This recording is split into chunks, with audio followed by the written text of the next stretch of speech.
যারা সুদ খায়, সুদের কারবারের সাথে নাম লেখায়, এদের ব্যাপারে আরেকটা হাদিস শুনেন।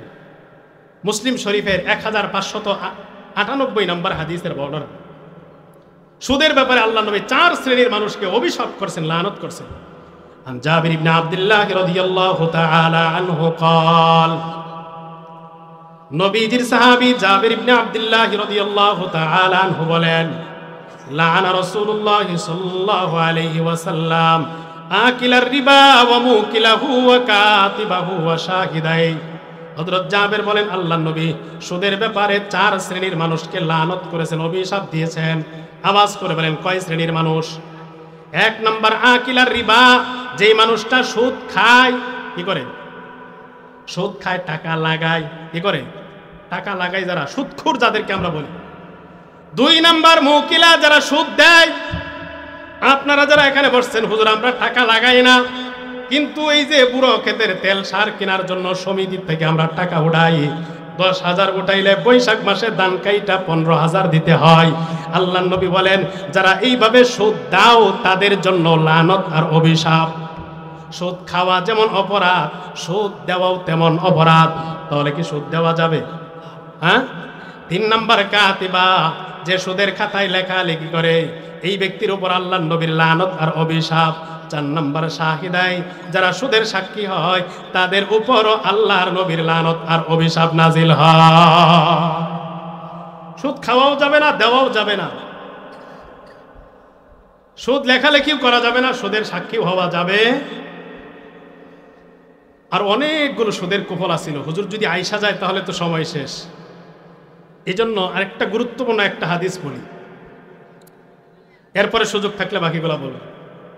সুদ যারা খায় এদের ব্যাপারে চূড়ান্ত মেসেজটা, একটা মানুষ সারা জীবন সুদ খাইলো, সুদের মাধ্যমে টাকা কামাইলো, এই টাকা দিয়া যাকাত দিল, সদকা করলো, মসজিদ বানাইলো, মাদ্রাসা বানাইলো, হজ করলো, জনকল্যাণমূলক কাজ করলো, রোগীর সেবা করলো, হাসপাতাল বানাইয়া দিল, রাস্তাঘাট বানাইয়া দিল, সব করলো, সব ঠিক। নামাজ পড়তে পড়তে কপালের চামড়া 70 বার উঠাইছে, সুদের কারবার ছাড়ে নাই। এর জন্য শুনে নেন আত-তারগীব ওয়াত তারহিব নামক কিতাবের 2855 নম্বর হাদিসের বর্ণনা, জামিউস সগীর নামক কিতাবের 922 নম্বর বর্ণনায় হাদিসটা আছে। আন আবি হুরায়রা রাদিয়াল্লাহু তাআলা আনহু قال قال رسول الله صلى الله عليه وسلم, আবু হুরায়রা রাদিয়াল্লাহু তাআলা আনহু বলেন, আল্লাহর নবী সাল্লাল্লাহু আলাইহি ওয়াসাল্লাম বলেছেন, আরবাউন হাক্কুন আলাল্লাহি আল্লা ইদখিলাহুমুল জান্নাহ। আল্লাহর নবী বলেন, 4 শ্রেণীর মানুষ আছে যাদেরকে জান্নাতে না দেওয়া আমার আল্লাহর হক হয়ে যায়। 4 শ্রেণীর মানুষ আছে যাদেরকে আল্লাহ জান্নাতে দিবেন না, না দেওয়াটাই আল্লাহর হক। কয় শ্রেণীর মানুষ? সবাই বলেন, কয় শ্রেণীর মানুষ? 1 নাম্বার মুদমিনুল খামার, যে মানুষটা নেশা করে, ইয়াবা খায়, বাবা খায়, হিরোইন, ফেন্সিডিল, গাঁজা ইত্যাদি সেবন করার মানুষ আমাদের সমাজে আছে না নাই?